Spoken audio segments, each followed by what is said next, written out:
Gomti river front घोटाले में बड़ी कार्रवाई की गई है। सीबीआई की एंटी करप्शन विंग ने छापेमारी की है।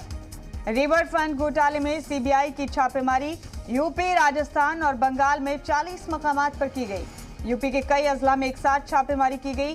लखनऊ, नोएडा, गाजियाबाद, बुलंदशहर, रायबरेली, सीतापुर, इटावा और आगरा में छापेमारी की गई।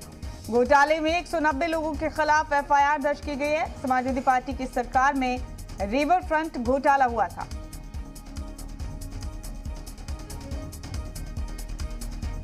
और हमारे साथ हमारे नुमाइंदे संकल्प दुबे फोन लाइन पर मौजूद हैं तमाम अपडेट्स के साथ। संकल्प, रिवर फ्रंट घोटाले में बड़ी कार्रवाई की गई है।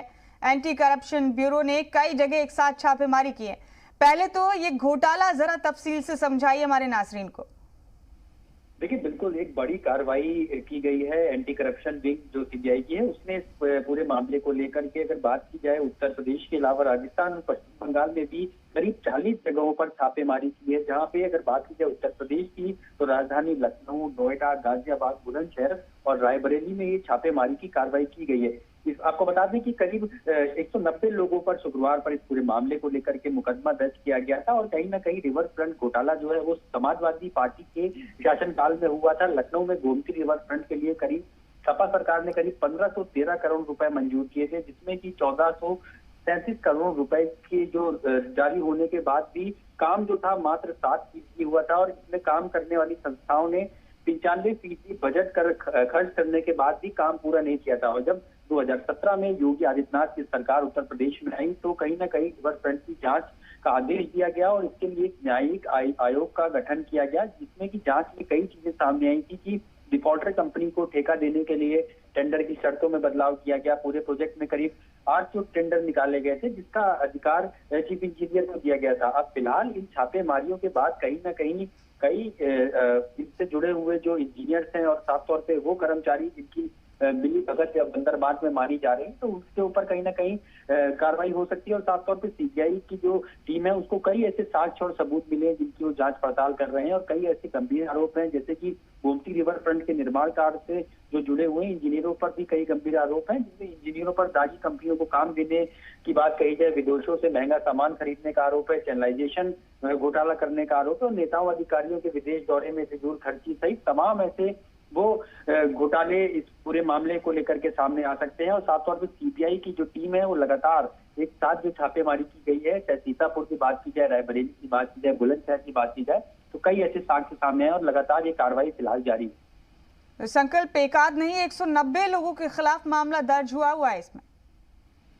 जी बिल्कुल, साफ तौर पे ये एक बड़ा खेल था, बड़ा घोटाला था, क्योंकि इस पूरे मामले को लेकर के सरकार की तरफ से भी न्यायिक जांच आयोग को बनाया गया था। उसमें भी कई ऐसे खुलासे हुए कि जब 95% बजट खर्च कर दिया जाता है, उसके बाद भी मात्र 60% काम जो होता है, ऐसे में कई इस पूरे घोटाले को लेकर के तथ्य और भी सामने आ सकते हैं। फिलहाल हड़कंप उन इंजीनियर्स में मचा हुआ और साफ तौर पर ये भी कोई बहुत बड़ी बात नहीं होगी कि कई सफेद पोशों के नाम भी इस पूरी जांच में सामने आए। संकल्प कहते हैं कि अखिलेश यादव का ड्रीम प्रोजेक्ट था ये, और अब इस घोटाले के बाद तो न सिर्फ इस प्रोजेक्ट के लाले पड़े बल्कि कुछ और भी बड़े नामों का इंकशाफ अभी हो सकता है। संकल्प, बिल्कुल साफ तौर पे बड़े नाम सामने आ सकते हैं और लगातार सीबीआई की कार्रवाई और पूछताछ का सिलसिला भी जारी है। और क्योंकि अब ऐसे में देखना होगा कि समाजवादी पार्टी के अध्यक्ष अखिलेश यादव चूंकि हर एक छोटे मुद्दे को भी ट्वीट करते हैं और उस पर प्रतिक्रिया देते हैं, तो फिलहाल अभी समाजवादी पार्टी की तरफ से इस पूरे घोटाले पे कोई प्रतिक्रिया नहीं आई है। लेकिन प्रतिक्रिया देखना होगा कि क्या अखिलेश यादव की तरफ से आती, क्योंकि उनका ड्रीम प्रोजेक्ट था और उसमें जिस तरीके का बंदरबांट का खेल हुआ। और कहीं ना कहीं जब योगी आदित्यनाथ की सरकार 2017 में आई थी तो उसने साफ कर दिया था कि किसी भी तरह का घोटाला और घोटालेबाजों को बर्दाश्त नहीं किया जाएगा, उन पर सख्त कार्रवाई की जाएगी। अब ऐसे में जब एफआईआर दर्ज हुई करीब 190 लोगों पर और इस पूरे मामले को लेकर सीबीआई की एंटी करप्शन टीम लगातार छापेमारी कर रही, लखनऊ के गोमती नगर स्थित इंजीनियर के घर में छापेमारी की, इसके साथ ही कई ठिकानों पर उत्तर प्रदेश में छापेमारी की कार्रवाई फिलहाल लगातार जारी है। और ये माना जा रहा है कि कई उन बड़े नामों का भी इस पूरी जांच में खुलासा हो सकता है।